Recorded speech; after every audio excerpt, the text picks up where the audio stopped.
Et bonjour à tous, c'est Benji. Je vous emmène avec moi sur une course FFC qui s'est passée ce 15 mars à La Roche-Blanche dans le 44. Super course, beaucoup d'émotions.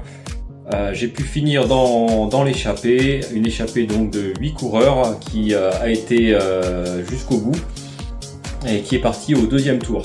Donc pour moi c'est une super progression.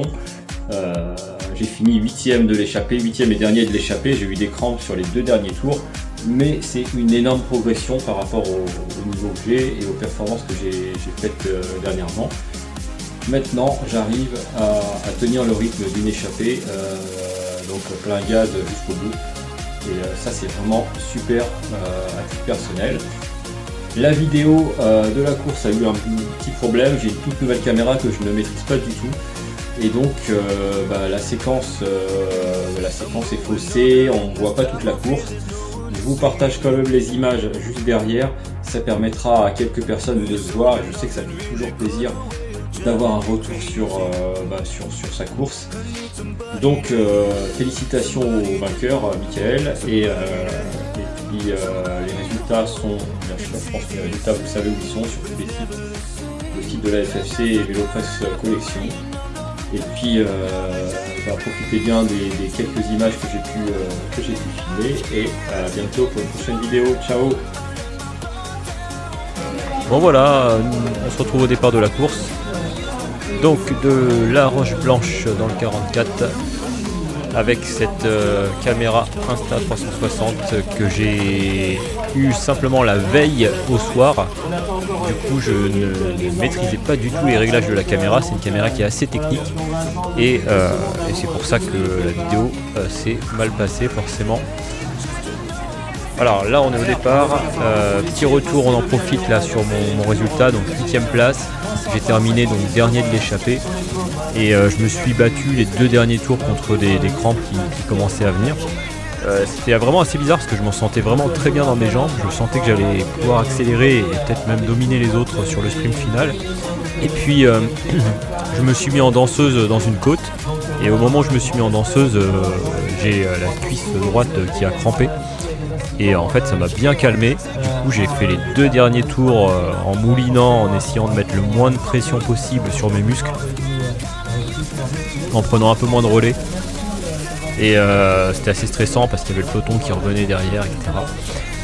Et du coup j'ai réussi à finir la course comme ça. À la fin je pouvais strictement rien faire du tout au sprint avec les autres dans l'échappée. J'ai juste mouliné pour pas me faire reprendre par le peloton. J'ai mouliné le plus vite possible, comme je le disais, en essayant de mettre moins de puissance dans les pédales. Et voilà, et donc du coup j'ai fini au cul de l'échappée, donc 8ème place, mais je suis très satisfait quand même de cette place, puisque pour moi c'est une progression. On a fait quasiment 50 bornes devant en échappée, et avec tous les efforts que ça comporte, donc pour moi c'est vraiment super. Et d'ailleurs ce soir là, j'enregistre ça le soir de la course, je suis complètement explosé. Voilà, mais beaucoup de plaisir de faire une course en échappée, j'attendais que ça depuis longtemps. Donc le gros kiff. Allez, là on est dans une partie de la vidéo, on est dans le premier tour, première côte. Et à ce moment là, écoutez, j'avais vu que la caméra n'enregistrait plus, puisqu'il y a un petit bouton rouge là, un petit voyant rouge qui clignote très fort sur le devant de la caméra, j'ai vu qu'il était éteint. Donc j'ai éteint la caméra, je l'ai rallumée et j'ai appuyé sur le bouton d'enregistrement, mais alors là il n'y avait plus la stabilisation optique. J'ai fait ça très vite, bien sûr, pour mettre en danger personne et faire très attention. Il n'y a pas de stabilisation optique, donc c'est pour ça que ça déconne. Donc là on va avoir une vingtaine de minutes, si je dis pas de bêtises, de vidéos qui vibrent un petit peu, mais bon, ça permet quand même de voir les moments intéressants de cette course. Le premier tour, tout le monde prenait ses marques un petit peu. On est dans une partie de route très étroite ici où tout le monde n'avait pas sa place. Moi j'ai fait J'ai été assez malin au départ pour vite me remonter, me placer en tête de peloton. J'étais un peu bloqué au départ et j'ai trouvé un petit trou de souris pour me replacer devant.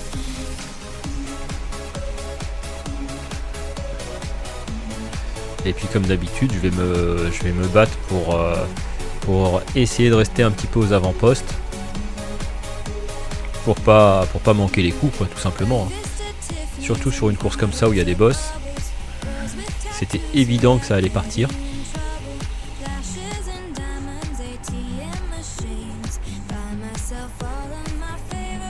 Voilà, on sent bien les efforts, hein, la relance après le virage. Et tout de suite ça montait. Donc là la jeune fille là, qui n'arrive pas à coller les roues. Donc j'ai pris son relais. C'est parti assez fort quand même. On voit bien là que ça monte vite. Je n'ai pas pu forcément, j'avais mon GPS avec moi, mais vu que la vidéo est hachée, il y a beaucoup de parties de la course qui manquent, et bien je ne peux pas synchroniser mes données GPS, donc on ne peut pas afficher les données de vitesse à l'image. Là on attaque la bosse la plus dure.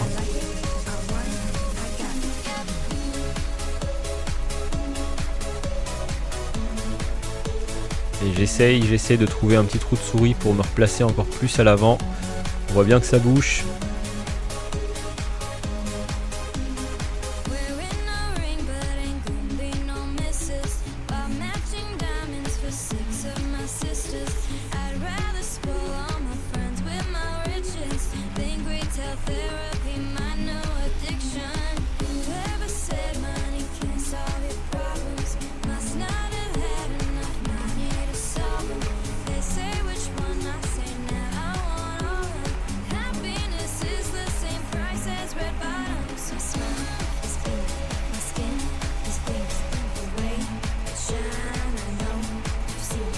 Bon, c'était quand même une très belle journée. Vous voyez ce ciel là, ce ciel magnifique avec ce tapis de nuages.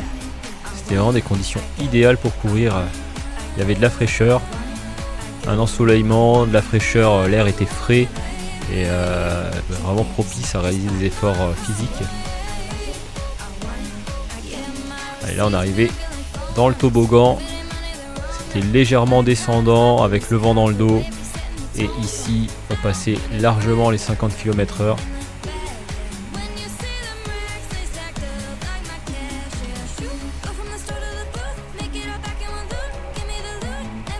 Portion qui était toujours très appréciée à la sortie des difficultés. Ça permettait quand même de relancer l'allure.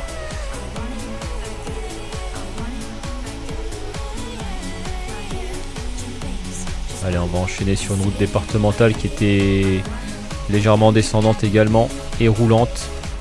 Par contre avec un revêtement très granuleux, on le voit là, qui était très mauvais.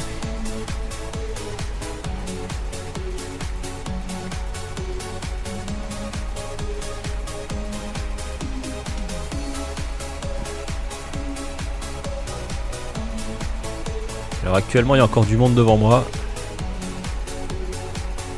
Pas réussi à bien remonter, mais derrière, au bout de cette ligne droite, on va tourner à droite et se retrouver dans la côte de l'arrivée.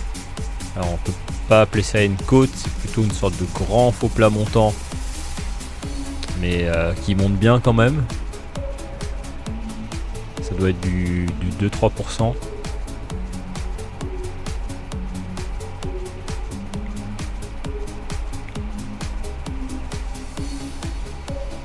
Sur une route très large en plus, donc il y avait moyen de se replacer facilement quand même.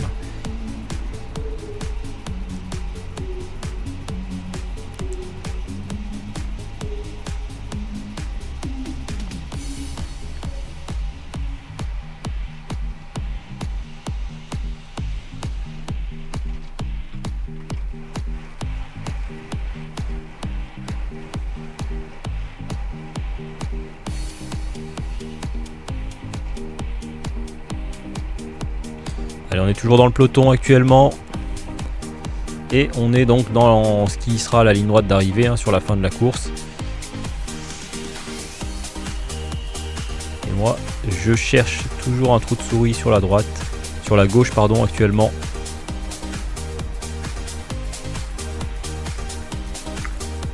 Pour remonter, alors faut faire un choix, soit c'est sur la gauche, soit c'est sur la droite.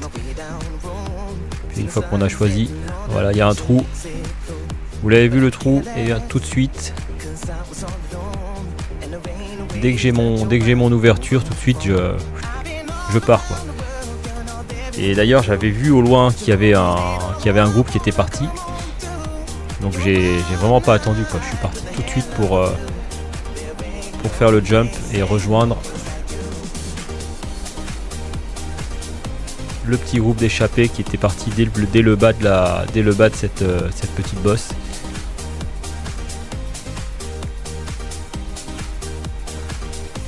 Et cette fois-ci, contrairement à la semaine dernière, j'ai pas ramené le peloton, j'ai fait le jump d'une façon sèche pour faire partie de cette échappée. Allez, on a un coureur de BoPro.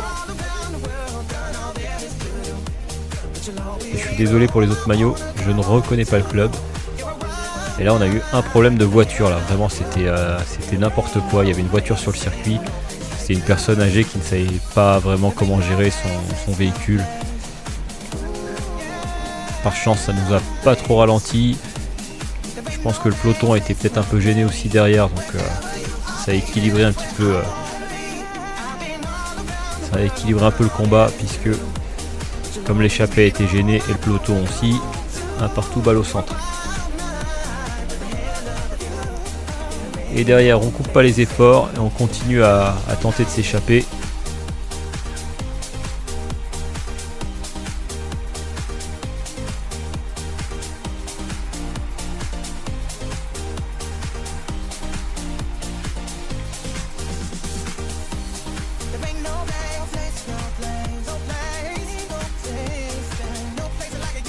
Et là c'est parti devant. Et ce que je ne savais pas, ce que j'ai commencé à comprendre maintenant, c'est qu'en fait on avait le peloton au cul. On voit Christophe Bouju là qui sera deuxième de l'épreuve, derrière Mickaël Bidot. Et on a le peloton au cul actuellement, et on a sur la route qui est très étroite où on peut être maximum 3-4 de front, pas plus. On a Christophe qui accélère et tout de suite moi je lui embraye la roue là, tout de suite, je le laisse pas. Je le connais, je sais que c'est un gars très généreux dans l'effort, et je sais qu'il part pas pour rien. Donc tout de suite je pars avec lui, il y avait du monde devant, on les rattrape. Voilà le gars de BoPro. Et l'initiateur de l'échappée du jour qu'on vient de reprendre, c'est lui qui est parti en premier, et il a fini avec nous. Il était dans les 8.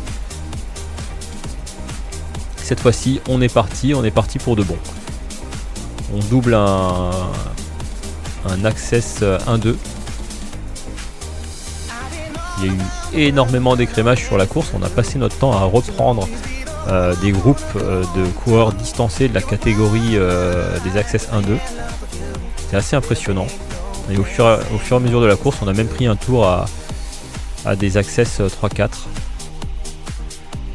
Allez, c'est moi qui mène la danse avec la relance. Là, on a imprimé un rythme assez élevé. Il n'y a pas la vitesse qui s'affiche à l'écran, mais bon, vous pouvez me faire confiance. On était largement à plus de 70 km/h sur cette partie-là. Oui, 70, vous avez bien entendu. Au moins, quoi. Non, sans déconner. Bon, on roulait bien. Entre 40 et 50 à l'heure de train. C'était les deux premiers tours dans l'échappée, on a roulé très fort pour creuser.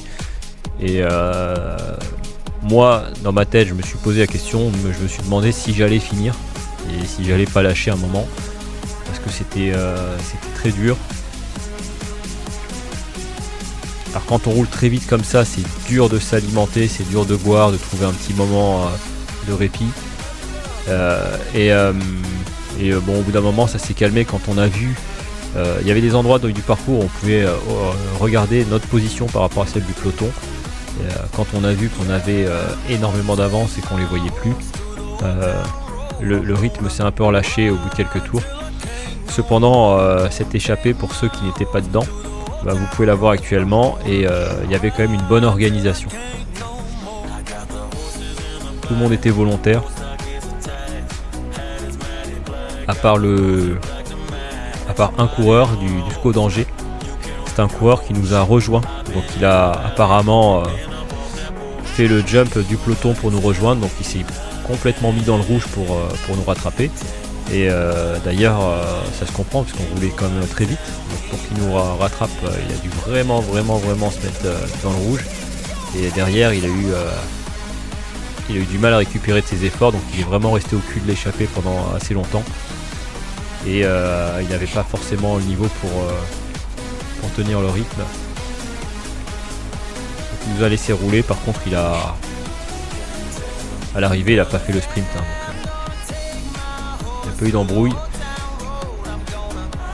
et d'ailleurs il s'est signalé et il a eu la gentillesse de nous... Ah, il est là d'ailleurs, ça y est, on l'a vu passer. Il a eu la gentillesse de nous dire qu'il ne ferait pas d'effort parce qu'il ne pouvait pas.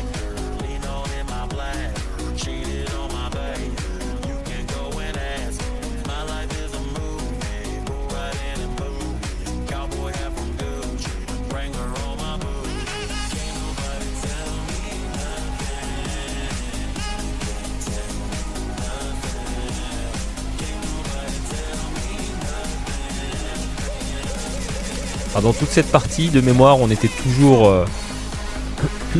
autour des 47-48 km/h. Par contre, plus les tours passaient, moins on allait vite. Mais globalement, c'est des routes où ça roulait effectivement entre 45 et 50 en permanence.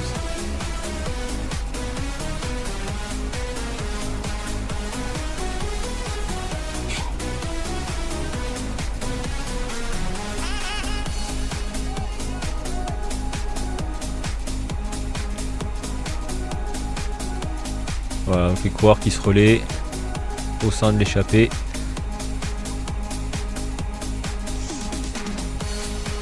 C'était pas toujours facile d'avoir une très bonne organisation de relais, puisque les sections de route étaient petites et on était toujours désorganisé par un virage.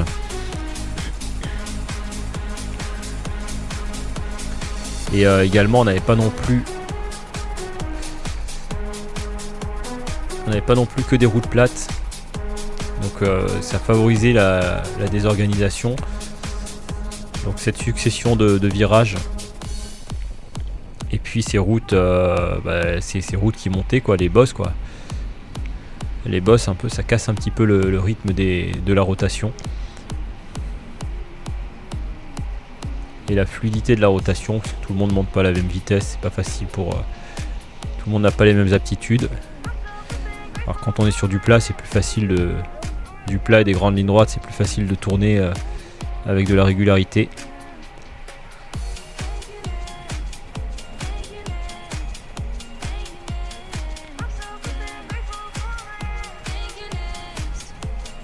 C'est aussi pour ça qu'on a été au bout, hein, parce qu'il y a que des mecs assez intelligents dans cette échappée. Tout le monde a bossé, tout le monde a essayé de faire au mieux par rapport à ses capacités.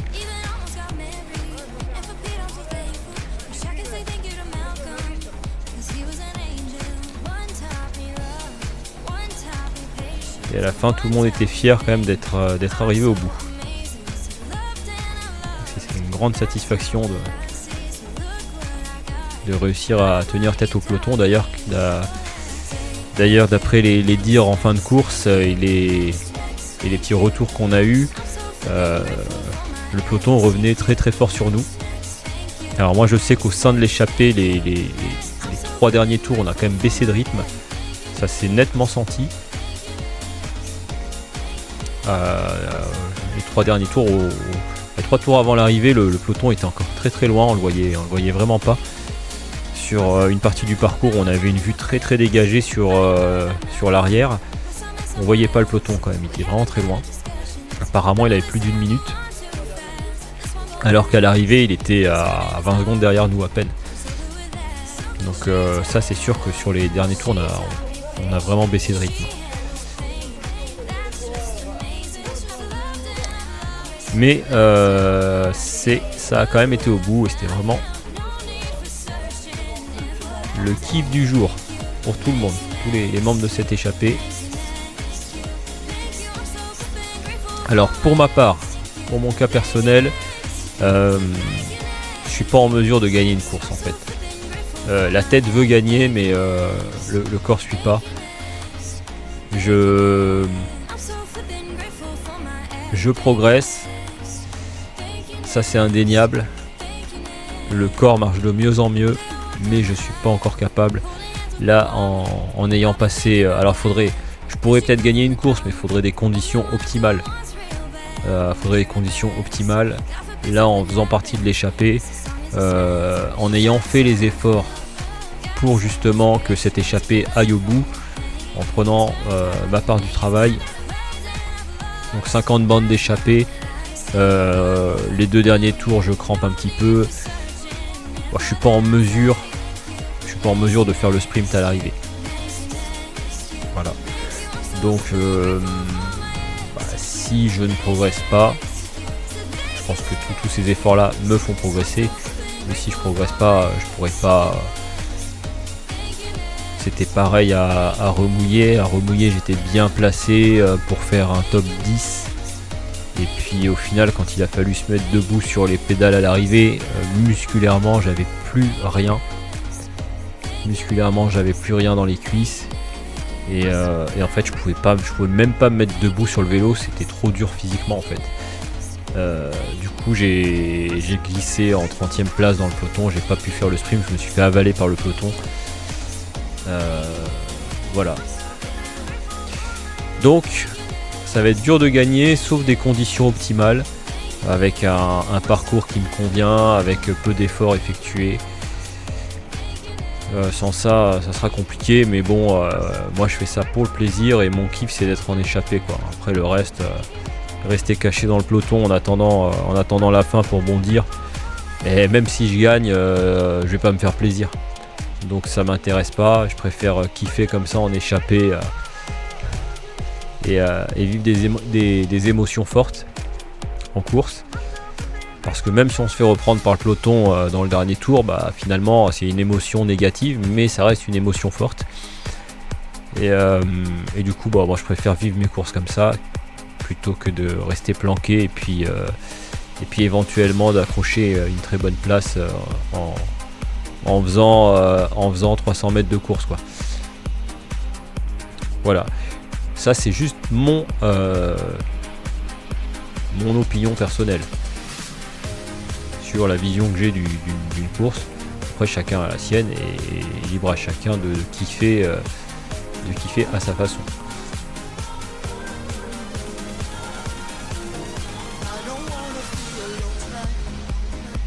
Allez, là on est dans la bosse. Alors,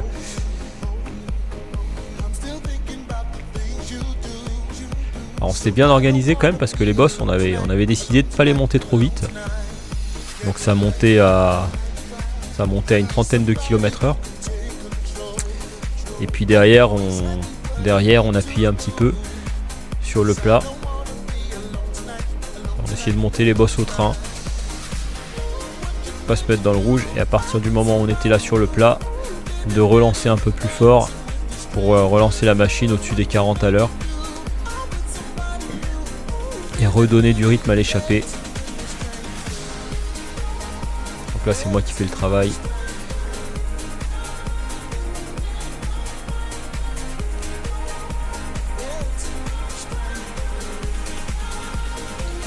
Et les relais reprennent. Vous voyez, c'était assez bien organisé là, avec Mickaël qui va gagner là en vert. Et ça va se terminer pour cette vidéo un petit peu vibrante qui n'avait pas la stabilisation. Dans quelques instants, dans quelques minutes. Et ensuite on aura juste un autre petit bout de vidéo qui elle sera stabilisée, où on sera au cœur de l'échappée avec une vision périphérique, parce que c'est une vidéo sur laquelle le mode de capture à 360 degrés a fonctionné. On va pouvoir voir un petit peu les membres de l'échappée un par un.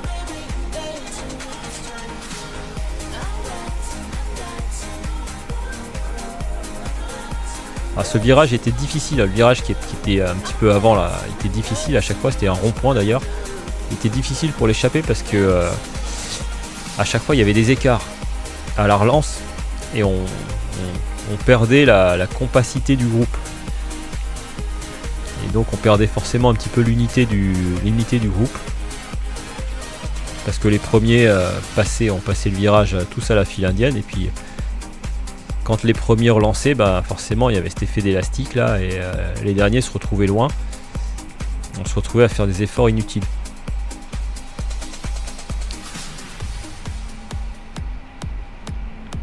Allez, ça y est, on est sur la dernière petite vidéo qui a fonctionné. Donc là on peut voir une belle athlète en plein effort.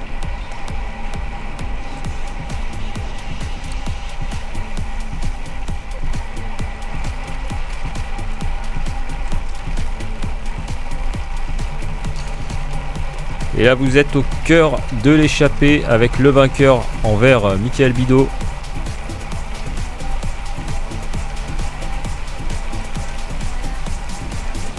Et tous les membres de cette échappée.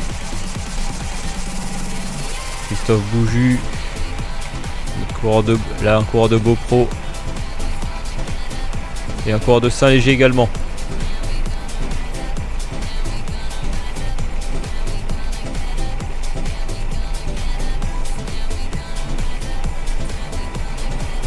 Notre coureur du SCO d'Angers qui a quand même pris quelques relais, Mickaël. Et ça va se terminer, je vous dis au revoir et à la prochaine vidéo. Ciao ciao tout le monde.